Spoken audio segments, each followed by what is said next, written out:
Assalamualaikum warahmatullahi wabarakatuh. Baik, kita lanjutkan ke video yang ketiga dari serial cara penggunaan kasir SM. Kali ini adalah penjelasan mengenai cara menginput barang belanjaan ya.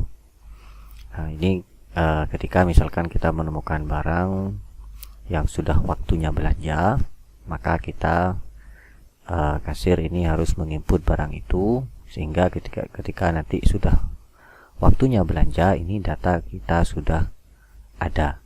Jadi tinggal melakukan belanja tanpa harus ngoreksi, tanpa harus melihat barang-barang, baru kemudian dicatat apa aja yang belanja.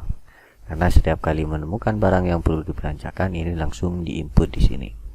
Caranya begini. Jadi pertama, nama barang ini diubah menjadi nama barang satu, sehingga modenya menjadi mode belanja. Bedanya nama barang yang ini untuk transaksi, sedangkan nama barang satu ini untuk belanja barang. Jadi misalkan yang enggak ada itu plastik laminating ya, laminating. Nah, maka di sini ada beberapa laminating yang perlu kita beli. Contoh laminating A4 ya. Nah, dibutuhkan berapa? Misalkan satu gitu loh ya. Kemudian laminating A3 satu. Nah, enggak begitu ya. Ketika sudah selesai begini, ini kita geser ke sebelah sini ya. Ini input belanja. Nah, jadi di sini adalah data belanja. Jadi kemudian balik kasir ya, balik kasir. Dan misalkan ada lagi, dihapus ya. Ada lagi apa? Misalkan mau beli, sama caranya seperti yang tadi, tapi ini harus diulang dulu menjadi nama barang satu. Kemudian kalau mau melihat apa aja data yang sudah masuk, ini tinggal diklik yang ini, data belanja, ini barangnya di sini. Jadi ketika misalkan ganti kasir, kemudian kasir yang mengganti di shift yang kedua, misalkan ini menemukan laminatingnya tidak ada gitu loh. Ini dicek dulu kalau sudah dimasukkan. Jadi kalau sudah masuk ya tidak perlu diinput lagi. Gitu.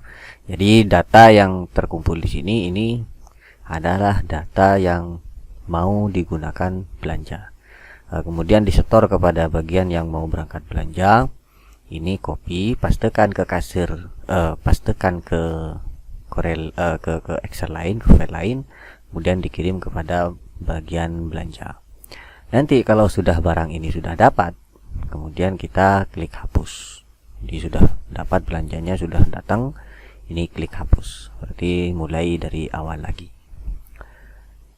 Begitu. Kemudian kemudian misalkan ada barang, ada pelanggan cari barang yang kita tidak punya, atau layanan yang kita belum melayani, jasa layanan yang belum kita melayani, atau barang yang ada pelanggan nanya dan kita belum punya, maka dimasukkan di barang baru. Di ini klik, kemudian di sini masukkan. Kalau misalkan kita belum punya LPG, ya anggap LPG kan memang tidak punya gitu, satu ya.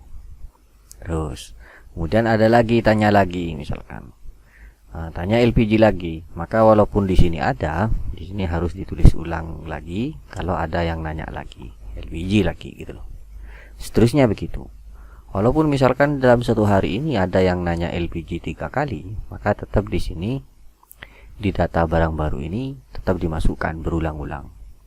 Data ini nanti fungsinya adalah barang baru, barang yang kita tidak sediakan itu mestinya oleh toko, oleh kita, ini dianggap tidak layak jual di tempat kita. Karena faktor apa? Faktor pelanggan atau faktor yang lain, ini dianggap tidak layak jual. Tetapi kemudian walaupun kita tidak layak jual, menurut kita tidak layak jual, tetapi banyak permintaan dari pelanggan, ini akan disediakan. Makanya data begini ini perlu diulangi meskipun sudah pernah ada yang nanya sebelumnya. Jadi diulangi lagi gitu. Baik itu barang berupa LPG misalkan, atau jasa misalkan, jasa yang lain misalkan apa ya,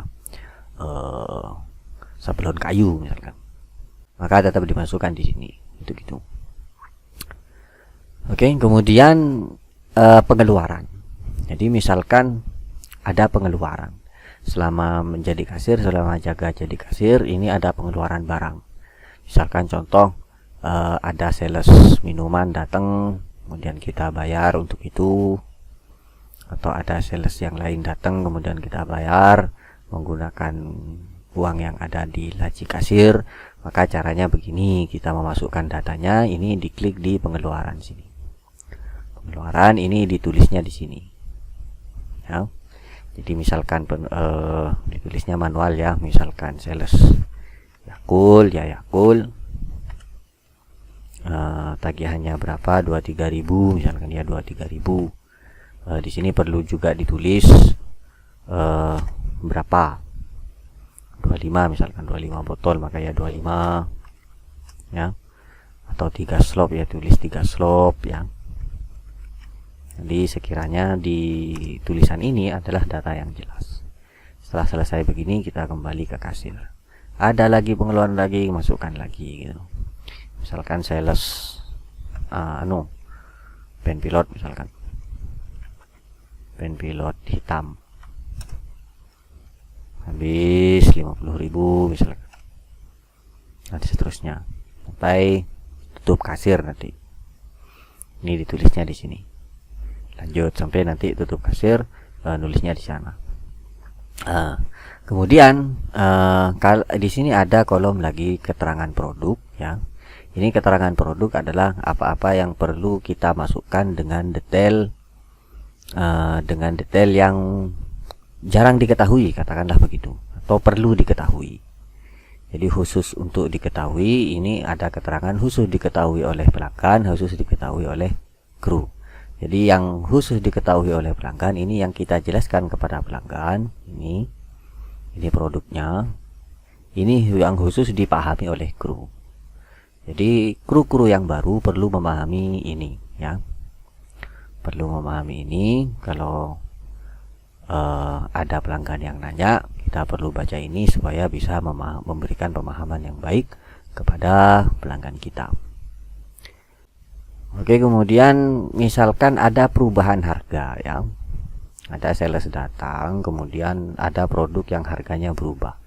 Maka cara mengubahnya adalah kita geser ke sini ya, geser ke sebelah sini, kemudian di sini ada update harga. Nah, update harga ini harga beli di sini. Jadi misalkan apa ya, Plastiko PP yang Plastiko PP misalkan harga belinya 5.000, harga jualnya 6.000. Misalkan harga belinya kok berubah, maka harga beli ini kita di sini diubah, kemudian harga pelanggannya ini juga diubah begitu. Ini update harga ya. Tapi ketika melakukan update harga begini, jangan lupa untuk memberitahu kepada bagian pendataan, bagian data yang mendata database ya. Ini agar diberitahu supaya di database yang pusat ini datanya juga ikut berubah. Oke, kembali ke kasir lagi. Oke, ini saya kira cukup untuk video ketiga ini. Nanti dilanjutkan yang terakhir ya. Yang terakhir untuk cara penggunaan ini adalah cara tutup kasir. Sekian untuk kali ini. Wassalamualaikum warahmatullahi wabarakatuh.